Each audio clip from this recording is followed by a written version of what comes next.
Westchester, this is John Rubo, owner of Yonkers Brewing Company. We are here in Yonkers, between two tanks. This is a series with craft beer and great conversation. Today, I have Mr. 914 himself, AJ Chiarella. Thanks, AJ, for joining me. That's what they call me nowadays. Everywhere I go, it's hey, aren't you that 914 guy from either TikTok or Instagram? So I think it's the recognizable beard. Yeah, that's probably it. Well, welcome. So we have a lot to talk about. We're Yeah. going to talk about beer. We're going to talk about music. We're Yeah. going to talk about the 914. Yeah. So tell us, you started the 914 Collective. What made you want to start the 914 Collective, and what is the 914 Collective?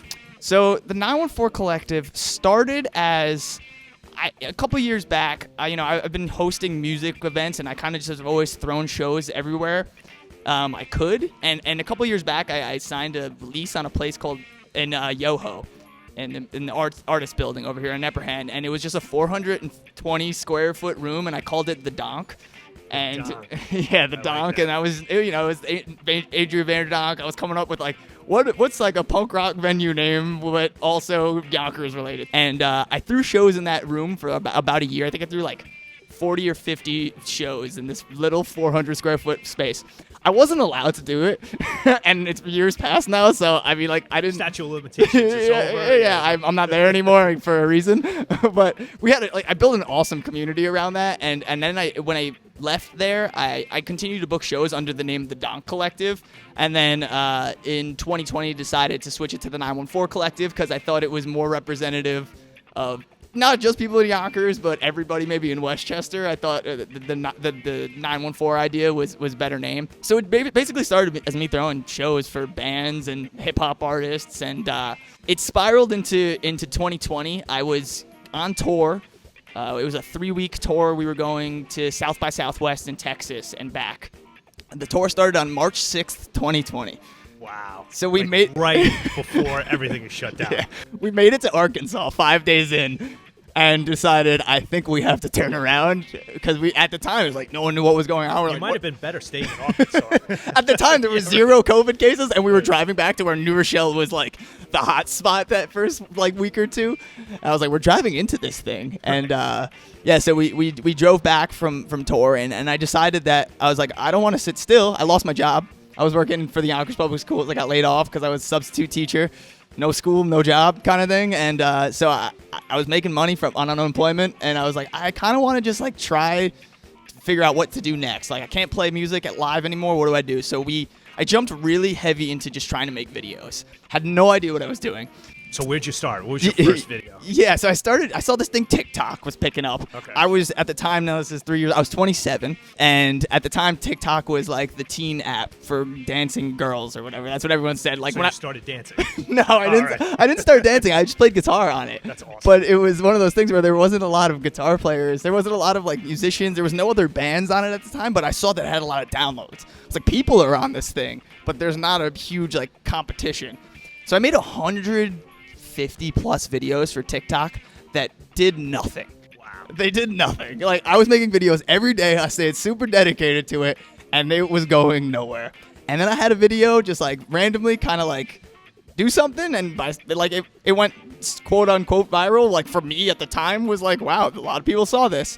And those first 150 videos, I always say those first 150 videos were like, maybe I had like 200 followers.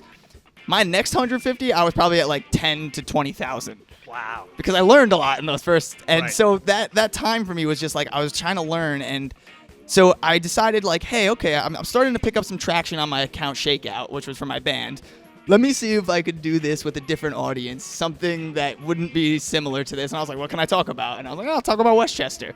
So I started making some Westchester videos, now having all the same knowledge I had from making those other videos, and it picked up a lot quicker. And then I didn't really take it seriously at all, to be honest with you, until end of 2022.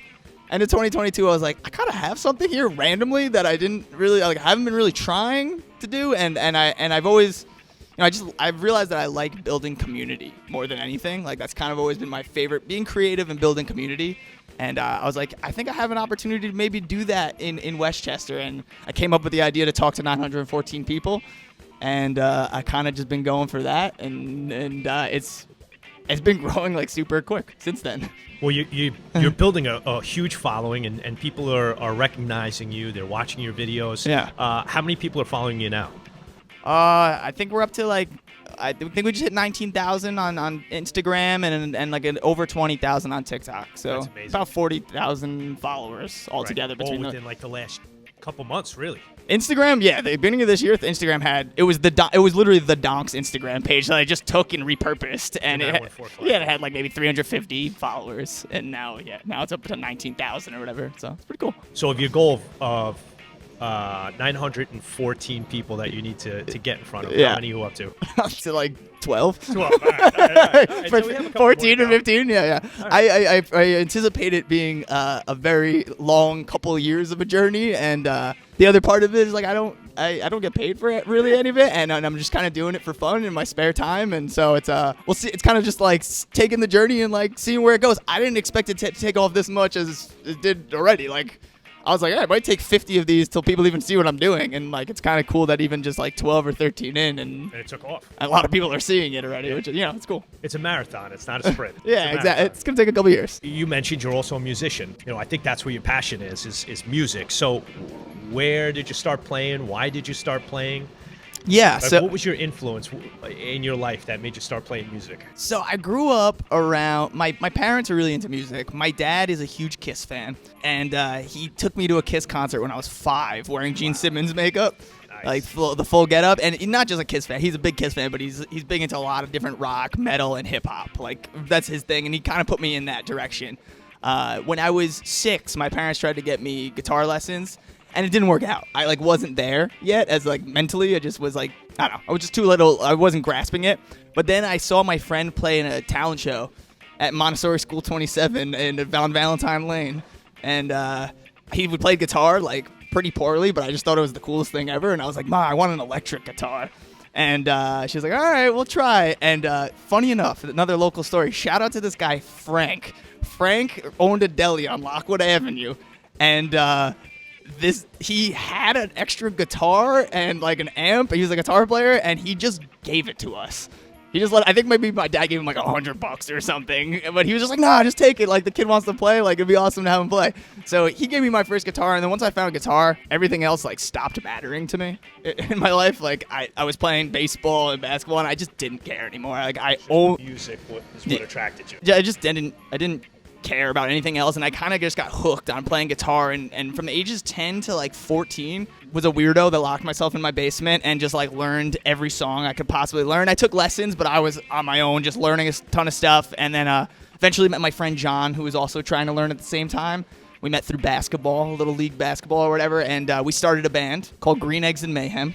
Green Eggs and Mayhem. I like that. Yep, that was our first band. He played drums and I played guitar. And our first show ever was at the Riverfront Library. It was at the talent show there. And how old were you?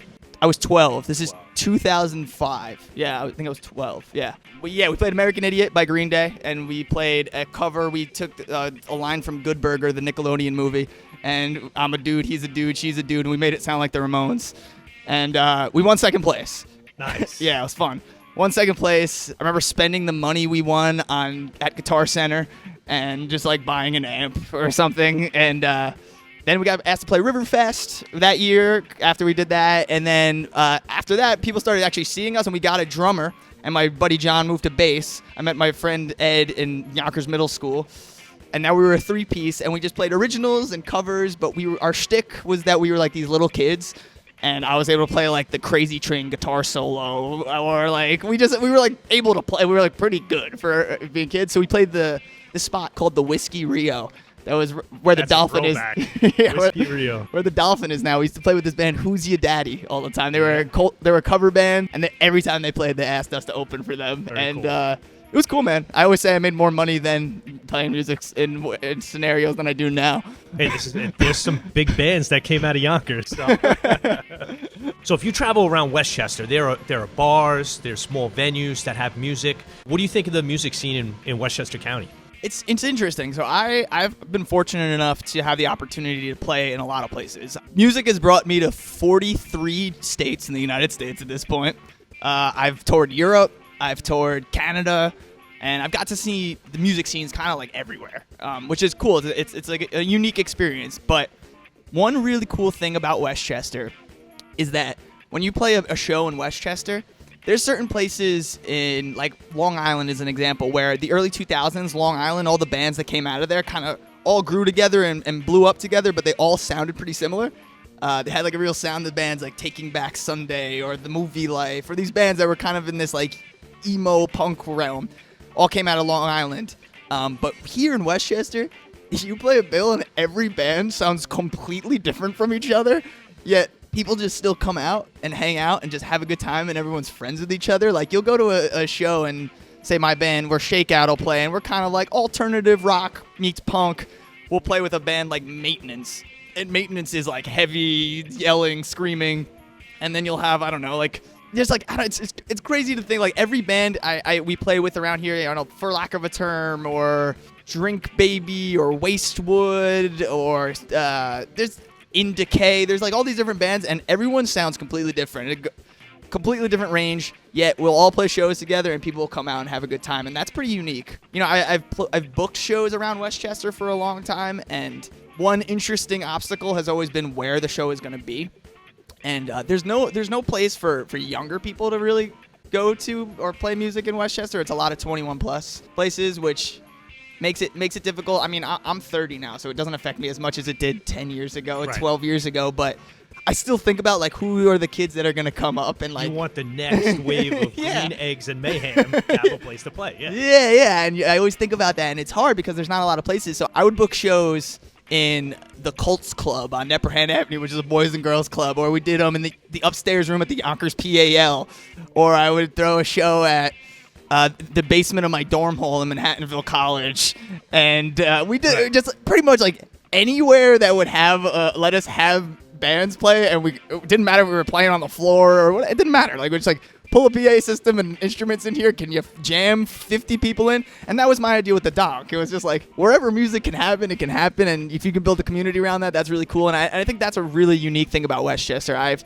had touring bands come through and play here, and just like knowing that they're going to have a good time and they're going to play with awesome bands and people are going to be out is really cool, because as someone who's gone on tour a lot, that's not the case everywhere. I've played middle of, I don't know, Illinois to nobody, you know, or you play like these random towns or these random places. Like, music has brought me to all these crazy places where I've played everything from playing to just the sound guy and the bartender to playing a random Wednesday night that for some reason 400 people came out. Wow. You know, and Right. you see all those different things, and you try to, like, as the person on the other side of it, I always try to like be like, I want as many people to be there and to enjoy this as possible. Westchester County has 11 breweries, and a lot of them, you know, have now started to do more and more music nights, Yeah. live bands, vinyl.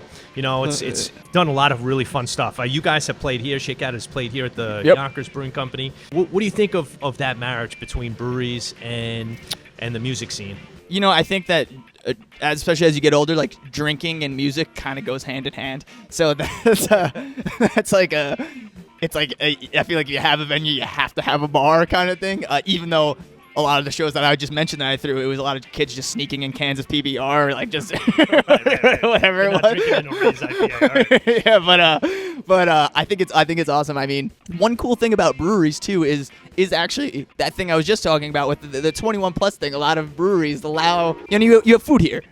So people could, like, even if you're not going to drink a beer and you're 18 and you just You have a actually burger. Yeah. you could have a burger and you sandwich, just right. want to go see a band, like, Right. even just like giving that opportunity that people want to see a band. I went to a show at Alternative Medicine Brewing a couple months ago in Mount Vernon, and a dad and his daughter came up to me and they're like, "Oh, you're the guy from TikTok." And his daughter went to New Rochelle High School, and she was like, "Yeah, she's like, you wrote that song about the 914."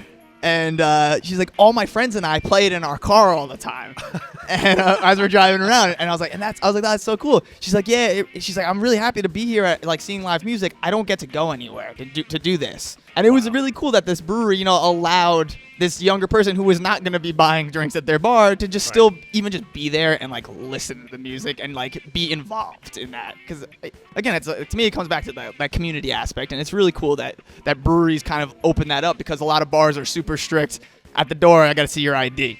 Right. You know, but it kind of lets the best of both worlds happen. We're like, yeah, you want to drink? Cool. If you don't want to, that's okay too. If you can't even, you know, that's okay too. Well, and I think the whole community concept has come full circle from, you know, starting with the Donk and now the 914 Collective and the music scene and bringing that all together with breweries. It's like really the perfect marriage. It's come full circle.